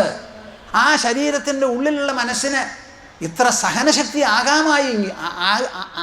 ആകാമായിരുന്നുവെങ്കിൽ നമുക്കിന്ന് അതിലേറെ സഹനശക്തി ഉണ്ടാവേണ്ടതാണ്. ആവശ്യമുണ്ടോ എന്നുള്ളതാണ് ചോദ്യം. അതിന് നിങ്ങൾ മെനക്കെടുമോ? വേണം എന്ന് അഭിലഷിക്കെങ്കിലും ചെയ്യുമോ? എന്തു ഗുണവും അഭിലഷിച്ചാൽ നമ്മുടെ കൂടെ വരും. ക്ഷമാശസ്ത്രം കരേയസ്യ ദുർജന കിം കരിഷ്യതി അതൃണേ പതിതോ വന്നി സ്വയമേവോപശാമ്യതി. ഈ ഒരൊറ്റ ശ്ലോകം ഞാൻ എപ്പോഴാണ് പഠിച്ചത്? സ്കൂളിൽ പഠിക്കുന്ന കാലത്താണ്. അതാണിപ്പോൾ കൊല്ലങ്ങൾ 65 or 70 കഴിഞ്ഞിട്ട് ഞാൻ നിങ്ങളോട് പറയുന്നത്. ഇനി രണ്ടാമത്തെ ഗുണമാണ് ആർജവം.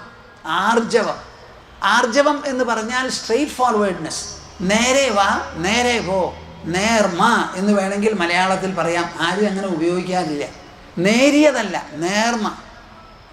ഒരു വിധത്തിലുള്ള തടിപ്പോ കലർപ്പോ കീറലോ പോറലോ ഇല്ലാതെ ശുദ്ധ സരളമായിരിക്കുന്ന മനസ്ഥിതി, അതാണ് ആർജവം.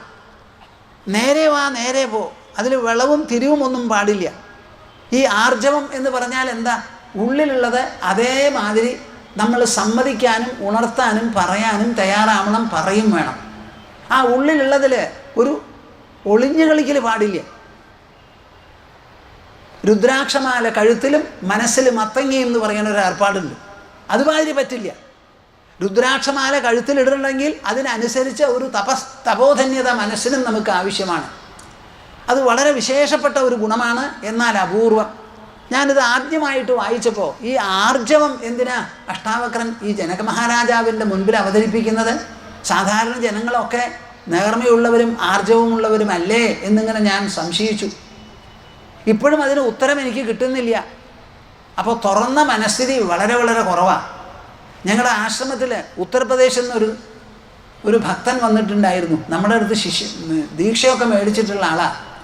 എൻ്റെ അടുത്ത് 1 മണിക്കൂർ 1.5 മണിക്കൂർ സമയം സ്പെൻഡ് ചെയ്തു. എന്നിട്ട് അങ്ങോട്ട് പറയുകയാണ് ആ കുട്ടി എൻ്റെ അടുത്ത്, സ്വാമിജി എൻ്റെ മനസ്സിലുള്ളത് മുഴുവൻ പറയാൻ എനിക്ക് പറ്റണില്ല, വാക്ക് വരുന്നില്ല, സാധിക്കണില്ല എന്ന് പറഞ്ഞ് ഉള്ളിലുള്ളത് മുഴുവൻ പറയാതെ 1.5 മണിക്കൂർ കഴിഞ്ഞ് എണീറ്റ് പോയി. ഇനി ദൃഷ്ടാന്തം നിങ്ങൾക്ക് എന്ത് വേണം?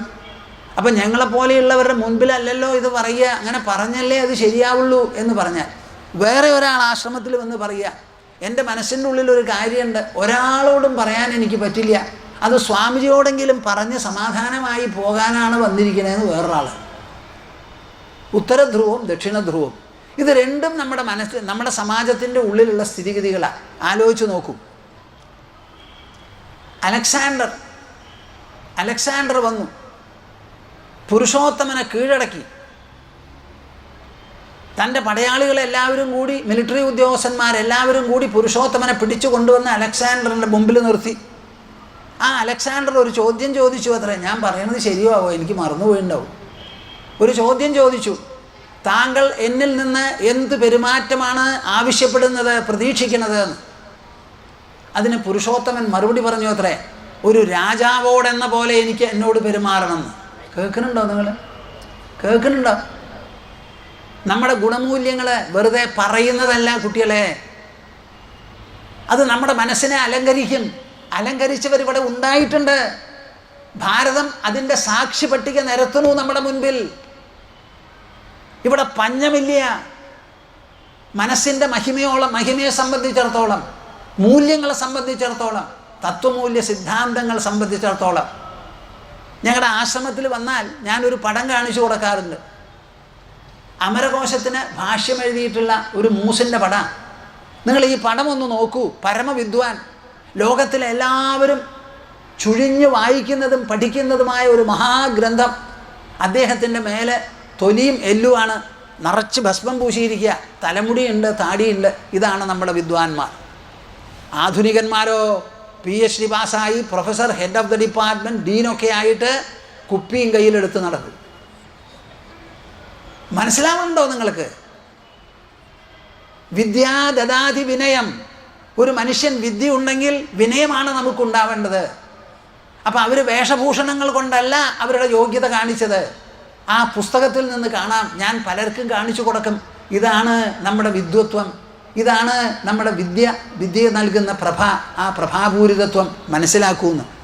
അപ്പോൾ അലക്സാണ്ടറുടെ മുൻപിൽ കീഴടങ്ങി തോൽപ്പിച്ചതിന് ശേഷവും ആ പുരുഷോത്തമനോട് ചോദിച്ചപ്പോൾ എന്നെ സമമായി സ്വീകരിക്കണം, തുല്യമായ പെരുമാറ്റം എനിക്ക് തരണം, ഒരു രാജാവായി കണക്കാക്കി പെരുമാറണം എന്ന് പറഞ്ഞപ്പോൾ ശരി എന്ന് പറഞ്ഞു അത്ര അലക്സാണ്ടർ. എന്നിട്ട് അദ്ദേഹത്തിനോട് തിരിഞ്ഞുപോയി രാജ്യം ഭരിച്ചോളാൻ പറഞ്ഞു. അലക്സാണ്ടറുടെ കീഴിലോ അല്ലെങ്കിൽ കൂട്ടത്തിലോ. ഇതാണ് നമ്മുടെ ചരിത്രം. I hope I'm right when I say this. നമ്മുടെ ഛാന്തോഗ്യോപനിഷത്ത് പറയുന്നുണ്ട്, ഒരു കുട്ടി ഒരു സമയത്ത് ചെന്ന് ചോദിച്ചു അത്രേ ഗൗതമ മഹർഷിയോട്, എനിക്ക് ബ്രഹ്മോപദേശം നൽകണം എന്ന് പറഞ്ഞ് ആവശ്യപ്പെട്ടു ഒരു ചെറിയ കുട്ടി. അപ്പോൾ കുട്ടിയോട് ചോദിച്ചു, നിൻ്റെ പേരെന്താന്ന്? സത്യകാമൻ. ഗോത്രമോ എന്ന് ചോദിച്ചപ്പോൾ കുട്ടിക്ക് പറയാനില്ല. ഉടനെ അമ്മയുടെ അടുത്ത് പോയി ചോദിക്കൂ എന്ന് പറഞ്ഞു. അമ്മ എന്താ മറുപടി പറഞ്ഞതെന്നറിയോ? ബഹ്വഹം ചരന്തി ചരിചാരിണീ യൗവനെ ത്വാം അലഭേ സാഹം ഏതത് ന വേദ യദ്ഗോത്രഃ ത്വമസി ജപാലാതു നാമാഹമസ്മി സത്യകാമോ നാമ ത്വം അസ്തീതി. കേൾക്കുന്നുണ്ടോ നിങ്ങൾ? അമ്മയുടെ അടുത്ത് പോയി ചോദിച്ചപ്പോൾ ആർജവമാണ് ഇവിടെ കിടന്ന് കളിക്കുന്നത്. മഹർഷി ഒരു വെറും ലളിതമായ ചോദ്യമാണ് ചോദിച്ചത്. ഞാൻ ബ്രഹ്മോപദേശം തരുന്നതിന് മുൻപ് നിൻ്റെ ഗോത്രം ഒന്ന് മനസ്സിലാക്കിയാൽ കൊള്ളാം എന്ന് പറഞ്ഞ് ചോദിച്ചപ്പോൾ എനിക്കറിയില്ല. അമ്മയുടെ അടുത്ത് പോയി ചോദിക്കൂ. അമ്മയുടെ അടുത്ത് പോയി ചോദിച്ചപ്പോൾ അമ്മ പറയാണ്, ബഹ്വഹം ചരന്തി ചരിചാരിണീ യൗവനെ. എൻ്റെ യൗവനകാലത്ത് ഞാൻ പലരെയും ശുശ്രൂഷിച്ച് അടുത്ത് പെരുമാറിയിട്ടുണ്ട്. അങ്ങനെ പെരുമാറുന്ന സമയത്ത് എനിക്ക് ആരിൽ നിന്നോ കിട്ടിയ ഗർഭമാണ്, ഇന്ന ആളെടുത്തു നിന്നെന്ന് പറയാൻ പറ്റില്ല. പലരെയും ഞാൻ സമീപിച്ച് സമ്പർക്കത്തോടുകൂടി ദൈഹിക ബന്ധത്തോടുകൂടി ജീവിച്ചിട്ടുണ്ട്. അതിലേതോ ഒരാളുടെ ഗർഭം എൻ്റെ ശരീരത്തിൽ പ്രവേശിച്ചു, ബീജം പ്രവേശിച്ചു. സാഹം ഏതത് ന വേദ. ഈ ഉള്ളിൽ കിടക്കുന്ന ഗർഭം ആരുടെയാണെന്ന് തികച്ചും നിർണയിക്കാനോ ചൂണ്ടിക്കാണിക്കാനോ എനിക്ക് പറ്റില്ല. യത് ഗോത്രഃ ത്വമസി. അതുകൊണ്ട് നിൻ്റെ അച്ഛൻ്റെ ഗോത്രവും പറയാൻ എനിക്ക് സാധിക്കില്ല. ജപാലാതു നാമാഹമസ്മി.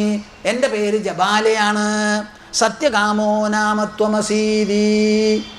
നിൻ്റെ പേര് സത്യകാമനാണ്. എന്താ ഞാൻ നിനക്ക് സത്യകാമൻ എന്ന് പേരിട്ടത്തെ? എല്ലാ സമയത്തും സത്യം വേണം നീ തേടാൻ. സത്യത്തിൽ വേണം നിൻ്റെ സൗന്ദര്യം, നിൻ്റെ സന്തോഷം, നിൻ്റെ സൗഭാഗ്യം. ആ സത്യത്തിന് വിട്ടുകളയരുത്. അതേ സത്യം ഞാനും ഇതാ അനുവർത്തിക്കുന്നു. എൻ്റെ പൊന്നുമോനെ, ഇതാണ് എനിക്ക് പറയാനുള്ളത്.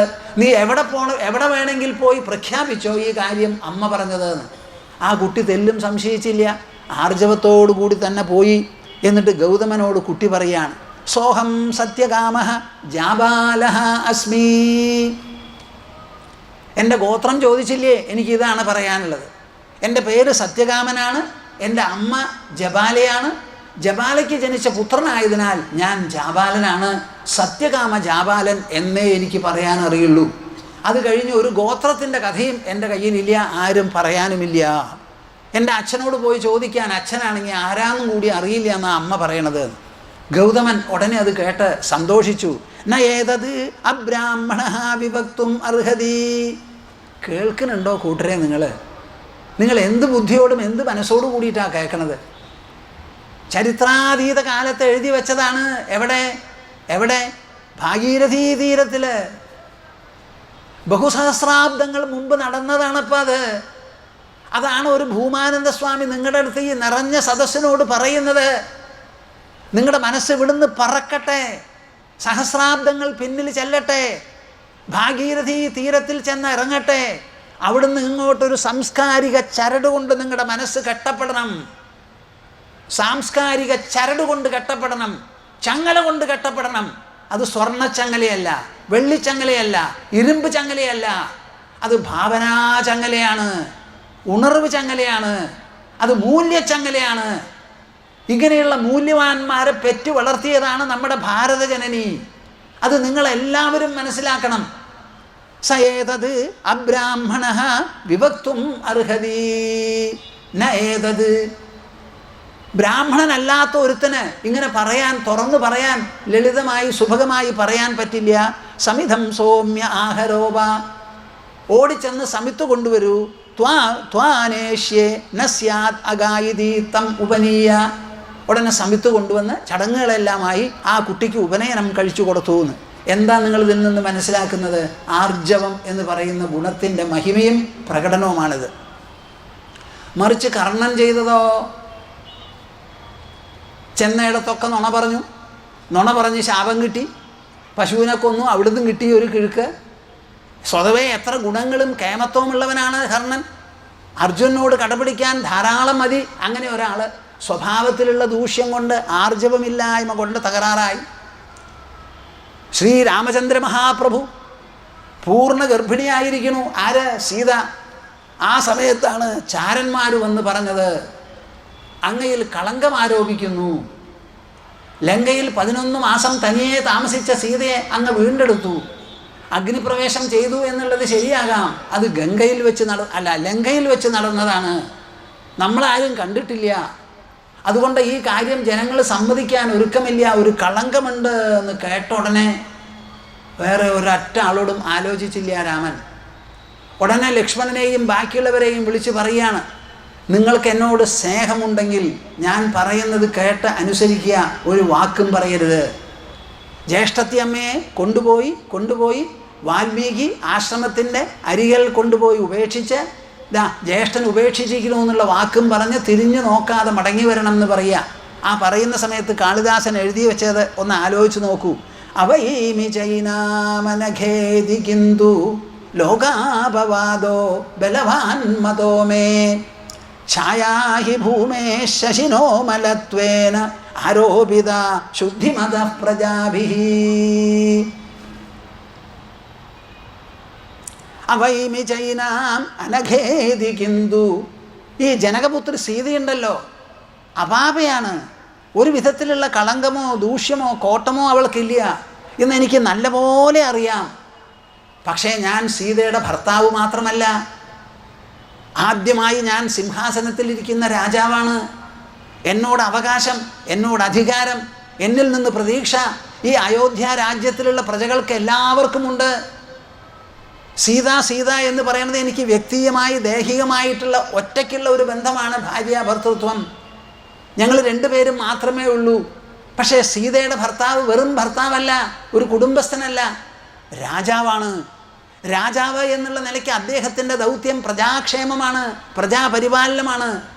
അവരുടെ മനസ്സിൽ അവരുടെ രാജാവിനെ സംബന്ധിച്ചൊരു കളങ്കം വന്നാൽ ആ കളങ്കം സഹിച്ചുകൊണ്ട് രാജാവ് ജീവിക്കാൻ പാടില്ല.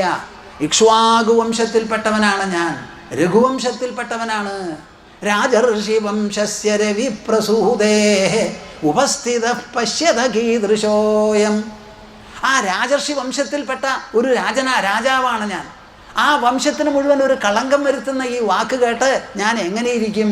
ലോകാപവാദോ ബലവാൻ മതോ മേ. ലോകാപവാദമാണ് എനിക്ക് കൂടുതൽ ശക്തമായിട്ടുള്ളത്. ഈ ലോകാപവാദം എങ്ങനെയാ? വേണ്ടിയിട്ടും വേണ്ടാതെയും ഉണ്ടാക്കും. നോക്കൂ ആ ചന്ദ്രനെ നോക്കിയിട്ട് കളങ്കി എന്നാണ് പറയുന്നത്. ചന്ദ്രൻ എന്ത് കളങ്കാനുള്ളത്? ഛായാഹി ഭൂമേ ശശിനോ മലത്വേനാരോപിത ശുദ്ധിമത പ്രജാഭി. ചന്ദ്രനിൽ വല്ല കളങ്കമുണ്ടോ? സൂര്യകിരണങ്ങൾ വന്ന് വീണു, ആ കിരണങ്ങൾ പ്രതിബിംബിക്കുന്നു. ആ പ്രതിബിംബത്തിലുണ്ടാകുന്ന പ്രകാശമാണ്. ആ പ്രകാശത്തിൻ്റെ ഉള്ളിൽ ഭൂമിയുടെ നിഴലുണ്ട്. അവിടെ ആ നിഴൽ വീണതിന് ഭൂമിയോ ഉത്തരവാദി, ചന്ദ്രനോ ഉത്തരവാദി. അതങ്ങനെ നടക്കണു. എന്നാലും ചന്ദ്രനെ കളങ്കി എന്ന് പറയുന്നതാണ് മനുഷ്യൻ്റെ മനസ്സ്. കേൾക്കുന്നുണ്ടോ നിങ്ങൾ? ഇല്ല. മനുഷ്യർക്ക് ഉണ്ട ചോറ് ദഹിക്കില്ല കുറ്റം പറഞ്ഞില്ലെങ്കിൽ. ആ കുറ്റം പറയാനുള്ള പ്രവണതകളുള്ളവര് ചന്ദ്രനെ പോലും കളങ്കിയാക്കി തീർത്തിരിക്കുക. ആരോപിത ശുദ്ധിമത പ്രജാഭിഹി. അങ്ങനെ തൻ്റെ സീതയെപ്പോലും ഉപേക്ഷിച്ചു ഒരാൾ പറയാതെ, തൻ്റെ മനസ്സിൽ മാത്രമുള്ള തീരുമാനം കൊണ്ട്. ആര്? അന്നത്തെ രാജാവ്. ഇന്ന് നമുക്ക് രാജാക്കന്മാരില്ല, മന്ത്രിമാരേ ഉള്ളൂ. ആ മന്ത്രിമാരോ എന്നും പേപ്പറിൽ കാണാം, മന്ത്രി should resign. No, I will not resign. മന്ത്രി രാജിവെക്കണം എന്നൊരു കൂട്ടർ എതിർപക്ഷം. ഞാൻ രാജിവെക്കില്ല എന്ന്. അങ്ങനെ പറഞ്ഞ് 3 ആഴ്ചയോ 4 ആഴ്ചയോ കഴിഞ്ഞാൽ സമ്മർദ്ദം കൊണ്ട് രാജിവെക്കുകയും ചെയ്യും. എന്നാൽ അത് ഉദാരമായി ആദ്യം വെക്കരുതേപ്പാ. കേൾക്കുന്നുണ്ടോ നിങ്ങൾ? ഇല്ല. ആദ്യമേ ചെയ്താലോ? അങ്ങനെ ആദ്യമേ ചെയ്യുന്ന മന്ത്രിമാരിവിടെ ഇല്ലേ? ഉണ്ടായിട്ടില്ലേ ചോദിച്ചാൽ ഉണ്ട്. ആദ്യത്തെ റെയിൽവേ ആക്സിഡൻറ്റ് നടന്നത് അരിയല്ലൂരിലാണ്. ലാൽ ബഹദൂർ ശാസ്ത്രിയായിരുന്നു ഇവിടെ റെയിൽവേ മന്ത്രി. 125 ആളോ എങ്ങാണ്ട് മരിച്ചുപോയി. ആ മരിച്ചുപോയ ഉടനെ ലാൽ ബഹദൂർ ശാസ്ത്രി പറഞ്ഞു, ഞാൻ ധാർമ്മികമായ ഉത്തരവാദിത്വമെടുത്ത് റെയിൽവേ മന്ത്രിപദം ഉപേക്ഷിക്കണമെന്ന്. എല്ലാവരും പറഞ്ഞു ഉപേക്ഷിക്കരുതെന്ന്. നെഹ്റു അത് സ്വീകരിച്ച് എഴുതിയത് ഇങ്ങനെയാണ്: I am accepting the resignation because it would set an example in constitutional propriety, not because Shastri was in any way responsible for the accident. കേൾക്കുന്നുണ്ടോ നിങ്ങൾ? കേൾക്കുന്നുണ്ടോ? ചെറിയ വയസ്സിൽ ഗംഗയിലെ ഒറ്റയ്ക്ക് നീന്തി കിടന്നവനാണ് ഈ ലാൽ ബഹദൂർ ശാസ്ത്രി. അദ്ദേഹത്തിന് അത്രത്തോളം മനോധൈര്യമുണ്ടായിരുന്നു. അദ്ദേഹം അന്ന് റിസൈൻ ചെയ്തു. ഇന്നത്തെ കാലത്തോ ആ ലാൽ ബഹദൂർ ശാസ്ത്രിക്ക് ആ രാജിവെച്ചത് കൊണ്ട് മതിപ്പും ആദരവും കൂടിയേ ഉള്ളൂ. പിന്നീട് അദ്ദേഹത്തിന് നെഹ്റു മരിച്ചപ്പോൾ പ്രധാനമന്ത്രിയായി തിരഞ്ഞെടുക്കും ചെയ്തു. നമ്മുടെ മന്ത്രിമാരെപ്പോഴാണ് ഇത് പഠിക്കുക? റിസൈൻ ചെയ്യണമെന്ന് പറയുന്നതിന് മുൻപ് റെസിഗ്നേഷൻ എഴുതി കൊടുക്കണം.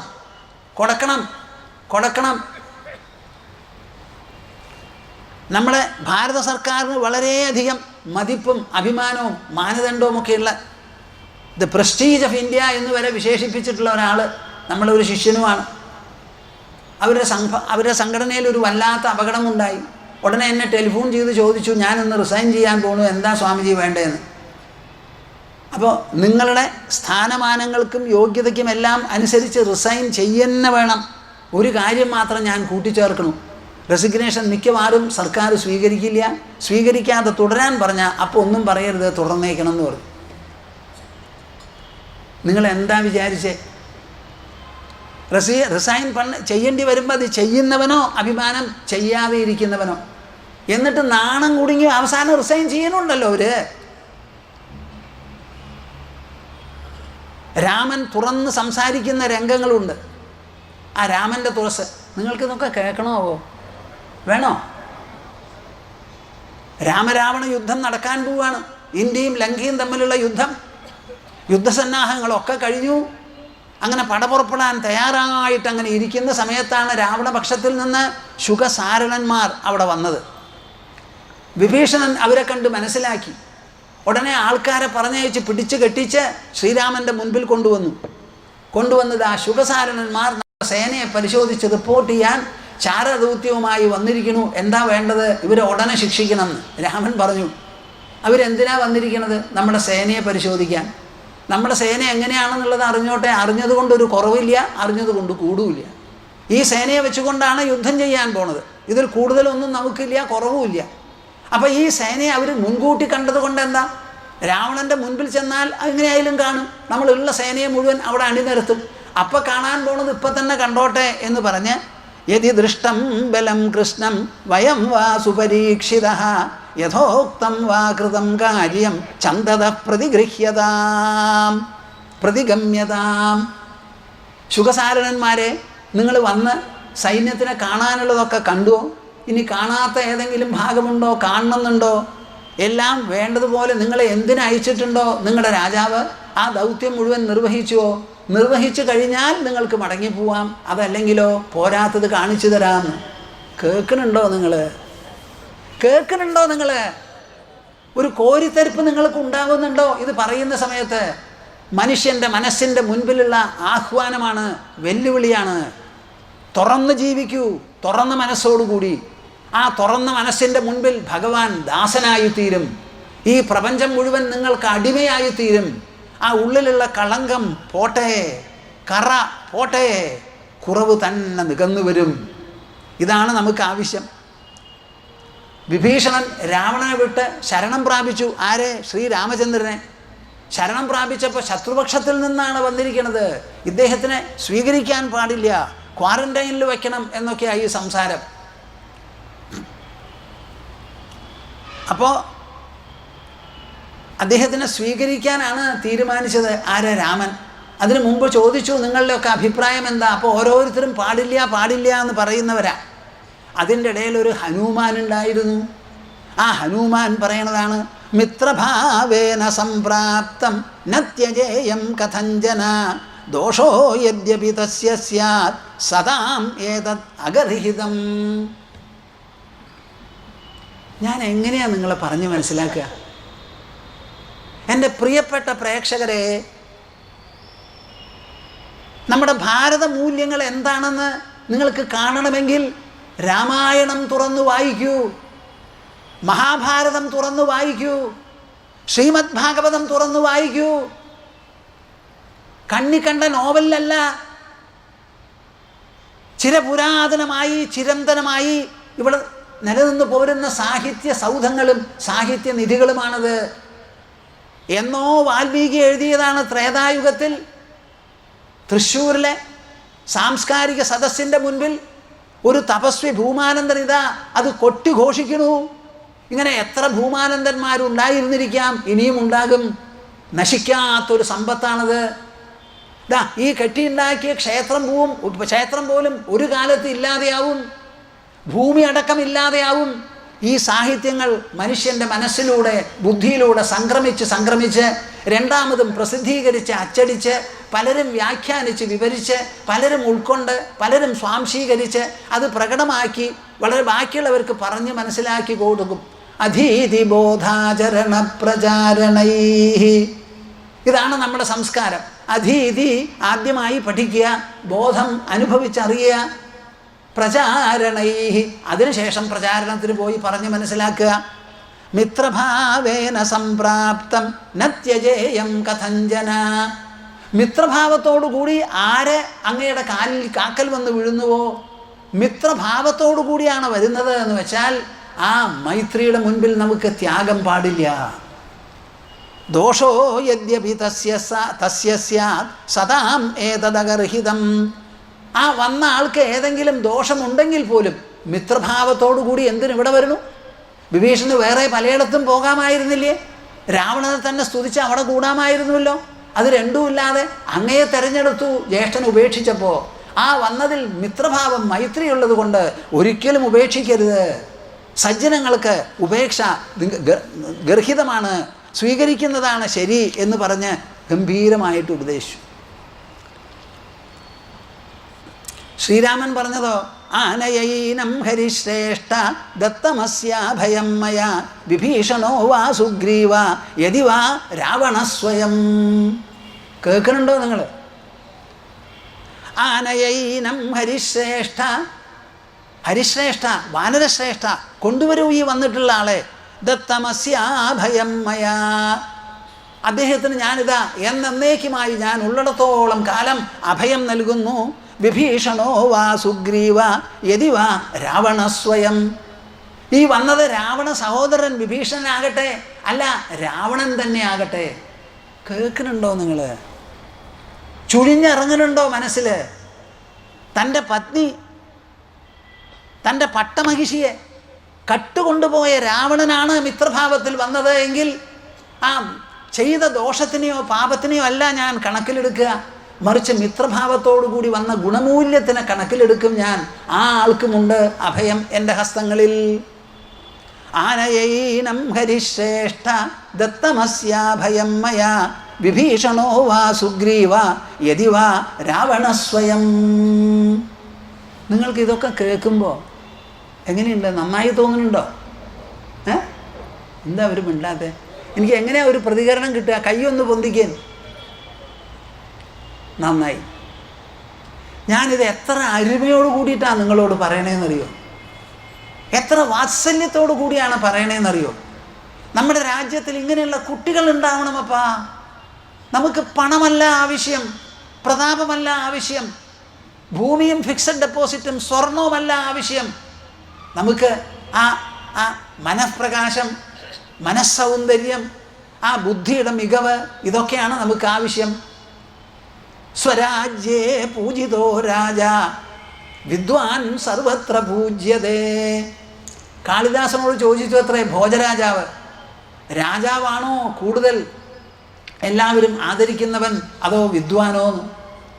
ഭോജരാജാവ് വലിയ രാജാവായിരുന്നു. കാളിദാസൻ പറഞ്ഞു അത്രേ, സ്വരാജ്യേ പൂജ്യതേ രാജ. രാജാവിന് എവിടെയാ പൂജ കിട്ടുക? അവനവൻ്റെ രാജ്യത്തിൽ. വിദ്വാൻ സർവത്ര പൂജ്യതേ. വിദ്വാന് ലോകത്തിൽ എല്ലാ സ്ഥലത്തും പൂജിക്കുന്നു. അപ്പം രാജാവോ മേലെ അതോ ബുദ്ധിവൈഭവമോ മേലെ എന്ന് ഇപ്പം പറയണം നിങ്ങൾ എന്നോട്. അപ്പോൾ ഒരു രാജപദവിയെ കവച്ചു വയ്ക്കുന്നതാണ് മനുഷ്യന് അറിവുണ്ടാവുക. ആ അറിവ് മനസ്സിനും ബുദ്ധിക്കുമുള്ള നേട്ടമാണ്, സമ്പത്താണ്. ക്ഷമാർജവദയാതോഷ സത്യം പീയൂഷവദ്ഭജ. എല്ലാം കൂടിയിട്ട് ക്ഷമ, ആർജവം, ദയ, തോഷം, സത്യം, 5 എണ്ണേ ഉള്ളൂ. അതിൽ ആർജവത്തിനെ പറ്റിയാണ് ഞാൻ നിങ്ങളോട് ഇത്രയും പറഞ്ഞത്. ആ ആർജവത്തിൻ്റെ പേരിലാണ് യുധിഷ്ഠിരന്, ഹരിശ്ചന്ദ്രൻ, ശ്രീരാമൻ എല്ലാവരും തന്നെ നമുക്ക് ആരാധ്യരായി ഇന്നും വാഴുന്നത്. അവരുടെ ആ തുറന്ന മനസ്സ്, നേരെ വാ നേരെ പോ, ഋജുത്വം ശുഷ്കവൃക്ഷവത്. നമ്മുടെ ഈ പ്രണാമം, നിലത്ത് വീണ് നമസ്കരിക്കുന്നുണ്ടല്ലോ, അത് ആർജവത്തിൻ്റെ ലക്ഷണം. ഒരാളുടെ മുമ്പിൽ ചെന്നങ്ങോട്ട് നമസ്കരിക്കുമ്പോൾ കാക്കൽ വെച്ചിട്ടാണ് നമസ്കരിക്കുന്നത്. അദ്ദേഹത്തിൻ്റെ കാലുയർത്തി നമ്മുടെ തലയിൽ ഒരു ചവിട്ട് ചവിട്ടാൻ ഒരു വിഷമവും നമ്മൾ കാണൂല്ല. കണ്ണ് ചോട്ടിലേക്കാണല്ലോ. കായും കാലും ഒക്കെ കെട്ടിയിട്ടാണ് നമ്മുടെ നമസ്കാരം. ആ നമസ്കരിക്കുന്നവൻ്റെ മുൻപിൽ കാലുകൊണ്ട് ചവിട്ടാൻ അദ്ദേഹത്തിന് ഒരു വിരോധമില്ല. തുറന്ന മനസ്ഥിതിയാണ്. അങ്ങയെ ഞാൻ ആദരിക്കുന്നു, ബഹുമാനിക്കുന്നു. അങ്ങയുടെ മുൻപിൽ എനിക്കൊന്നും പിടിച്ചു നിർത്താനില്ല. ഇതാ ദണ്ഡ നമസ്കാരം. ആ ദണ്ഡ നമസ്കാരം വിളിച്ചു പറയുന്ന സംസ്കാര പാരമ്യത, ആ ഉള്ളഴക്, ആ മഹിമ എത്രയുണ്ടെന്ന് നിങ്ങളെല്ലാവരും ഒന്ന് ആലോചിച്ച് നോക്കൂ. ഇനി ദയവാണ് അടുത്ത ഗുണം, മൂല്യം. തോഷം സന്തോഷം, സത്യം, 3 എണ്ണമാണ് അടുത്ത്. ഈ 5 മൂല്യങ്ങൾ, ഇതൊക്കെയാണ് ഭാരത മൂല്യങ്ങൾ. ഇത് സ്കൂളിലോ വിദ്യാഭ്യാസ മേഖലയിലോ പഠിപ്പിക്കാൻ എത്ര ബുദ്ധിമുട്ടുണ്ടെന്ന് നിങ്ങൾ പറയൂ. ഇതെങ്ങനെയാണ് ഹിന്ദുക്കളുടെ ആവണത്? ഇത് ഭാരത രാജ്യത്തിൽ ഭാരതീയർ, നമ്മുടെ പൂർവികർ കടഞ്ഞെടുത്ത് ശാശ്വത സാഹിത്യമായി ബന്ധിച്ച് നമുക്ക് ഒരു പൈതൃകം പോലെ തന്നിട്ടുള്ളതാണ്. അത് ഇവിടെയുള്ള ക്രിസ്ത്യാനികൾക്കും പൈതൃകമാണ്, മുസൽമാന്മാർക്കും പൈതൃകമാണ്, അന്യമതസ്ഥർക്കും പൈതൃകമാണ്. നമുക്കൊരു എത്നിക് ഐഡൻറ്റിറ്റി ഉണ്ട്. ആ ഐഡൻറ്റിറ്റി മതവ്യക്തിത്വത്തെ കവച്ചു വയ്ക്കുന്നതാണ്. അയർലൻഡ്, സ്കോട്ട്ലൻഡ്, ബ്രിട്ടനിൽ എന്തൊക്കെയുണ്ട്? ഇംഗ്ലണ്ട്, അയർലൻഡ്, സ്കോട്ട്ലൻഡ്, അവരൊക്കെ ക്രിസ്ത്യാനികളാണ്. തമ്മിലൊന്നും യോജിക്കില്ല. എന്താ കാരണം? പാകിസ്ഥാനിലും ഉണ്ട്. ഇന്നിപ്പോൾ ബംഗ്ലാദേശായി, അപ്പുറത്തുള്ള പാകിസ്ഥാനിലും പരസ്പരം യോജിക്കാത്തതുണ്ട്. അപ്പം മതവ്യക്തിത്വത്തെ കവച്ചു വയ്ക്കുന്നതാണ് നമ്മുടെ വംശീയത, പാരമ്പര്യം, എത്നിക് ഐഡൻറ്റിറ്റി എന്ന് പറയുന്നത്. ഇവിടെ എത്രയെല്ലാം മതങ്ങളുണ്ടെങ്കിലും നമ്മുടെ എത്നിക് ഐഡൻറ്റിറ്റി ഒന്നാണ്, ഭാരതീയത മാത്രമാണ്. അന്ന് കാലത്ത് എഴുതി വച്ചിട്ടുള്ള ഈ മൂല്യങ്ങളും സിദ്ധാന്തങ്ങളുമാണ് നാം ഇവിടെ ശാസ്ത്രരൂപത്തിൽ പ്രതിപാദിക്കുന്നത്. ഇത് അസ്വീകാര്യമാവേണ്ട ഒരു കാരണവുമില്ല. ഇത് കുട്ടികൾക്കും വിദ്യാഭ്യാസ മേഖലയിലും ചെറുപ്പകാലം മുതൽക്ക് തന്നെ പഠിപ്പിക്കേണ്ടതാണ്. അതിന് മതം എന്നൊരു വാക്ക് മിണ്ടിപ്പോകരുത്. പോയാൽ മഹാപാപം. ഇത് മനുഷ്യൻ്റെ മനസ്സിനെയും ബുദ്ധിയെയും മാത്രം തട്ടി നിന്ന് മനോബുദ്ധികളെ അലങ്കരിക്കാനും ധന്യമാക്കാനും സമ്പുഷ്ടമാക്കാനും സൗഭാഗ്യവും സാഫല്യവും ചൊരിയാനും മികവ് വരുത്താനുമുള്ള മൂല്യങ്ങളാണ്. മതം എന്തോ ആവട്ടെ, അവർ പള്ളിയിൽ പോട്ടെ, ക്ഷേത്രത്തിൽ പോട്ടെ, മസ്ജിദിൽ പൊക്കോട്ടെ, നമുക്കൊരു വിരോധമില്ല. ഭാരതീയ പൗരന്മാർക്ക് അവരുടെ വംശീയ പാരമ്പര്യം, പൂർവജർ കണ്ടതും കേട്ടതും അനുഭവിച്ചതും പരിശോധിച്ചതും അങ്ങനെ കൊത്തിവച്ചിട്ടുമുള്ള മൂല്യങ്ങളാണത്. ഈ മൂല്യങ്ങളെ ഭാരതീയ മൂല്യങ്ങളായി മനസ്സിലാക്കി ഭാരതത്തിൽ വാഴുന്ന എല്ലാവരും ഉൾക്കൊള്ളാനും സ്വാംശീകരിക്കാനുമുള്ള ബുദ്ധിയും വിവേകവും സമ്പന്നതയും നമുക്കുണ്ടാവട്ടെ എന്നതാ ഞാൻ തുറന്ന് ആശംസിക്കുന്നു, അനുഗ്രഹിക്കുന്നു, ആശ്ലേഷിക്കുന്നു എല്ലാവരെയും. ഒരു ശ്ലോകം ചൊല്ലാം. ഈ ശ്ലോകം ഞാൻ തന്നെ രചിച്ചതാണ് കുറേ കൊല്ലങ്ങൾ മുൻപ് നമ്മുടെ സാധന അവസാനത്തിൽ. ശാന്തസ്വഭാവമജരാത്മകമേക സത്യം സംവിത്പദം നിരുപമം കലനാവിഹീനം അന്തർബഹിശ്ച ബഹുധാ വ്യവഹാര്യമാണം തദ്ദൈവമേവ മമ സർവമഹം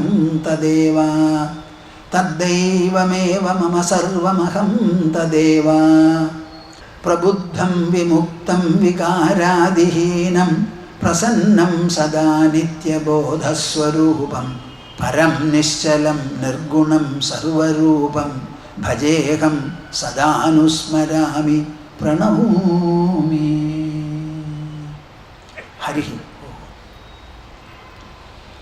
ഹരി ഓം ഹരി. എല്ലാവരും കൂടി മുൻപിലത്തെ പോലെ ഓംകാരം ജപിച്ച് നമുക്ക് പിരിയാം. നാളെ ബാക്കിയുള്ള 3 മൂല്യങ്ങൾ ഡിസ്കസ് ചെയ്തിട്ടാണ് ഞാൻ ആത്മാവിനെ എങ്ങനെയാണ് നമ്മൾ സ്പർശിക്കുക എന്നുള്ളത് പറയാൻ പുറപ്പെടുന്നത്. നാളെ ഈ അധ്യായം മുഴുവൻ എടുക്കും എന്ന് നിങ്ങൾ വിചാരിക്കരുത്. എടുക്കുന്ന ശ്ലോകങ്ങൾ വെച്ചുകൊണ്ട് നമുക്ക് പറയാനുള്ളതും കേൾക്കാനുള്ളതും മുഴുവനും വെളിപ്പെടുത്തുന്നതാണ് ഈ തത്വസമീക്ഷയുടെ ഉദ്ദേശം. അപ്പോൾ ശ്ലോകങ്ങൾ എണ്ണിക്കൊണ്ടിരിക്കരുത് നിങ്ങളാരും. ഓ